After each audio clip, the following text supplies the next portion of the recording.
시중금리 하락세 속에 은행권 주택담보대출 금리도 떨어져서 2달 연속 3%대를 기록했습니다.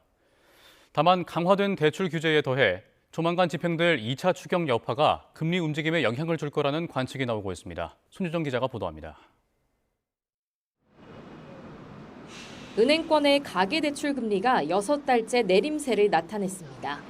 특히 주택담보대출 금리는 직전 달인 4월보다 0.11%포인트 내린 3.87%로 넉 달째 떨어졌습니다. 2달 연속 3%대에 머물렀습니다.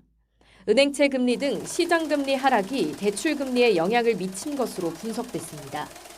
다만 수도권 주담대 상한선을 6억 원으로 틀어주는 고강도 가계대출 규제가 앞으로 변수가 될 전망입니다. 금융당국이 가계부채 급증을 막기 위해 올 하반기 가계대출 총량 규제에 나섰는데 주담대 금리 하락 추세가 과연 계속될지 낙관하기 어렵기 때문입니다.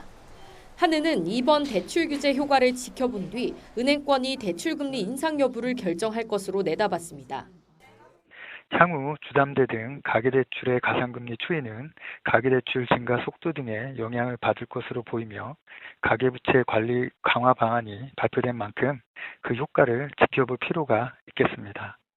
시중은행은 7월 1일 3단계 스트레스 DSR 시행으로 대출 문턱이 또 한 번 높아진 상황에서 대출금리 인상에 신중한 입장입니다. 시중은행 중에 한 군데가 뭔가 시그널이 있을 테고 그러면 따라가는 구조일 것 같은 느낌이 듭니다만은 누가 먼저 나갈지는 아직 모르는 상황이죠. 이재명 대통령이 직접 예대금리차 확대를 지적한 상황에서 은행권이 대출금리를 올리긴 힘들 거라는 분석도 있습니다.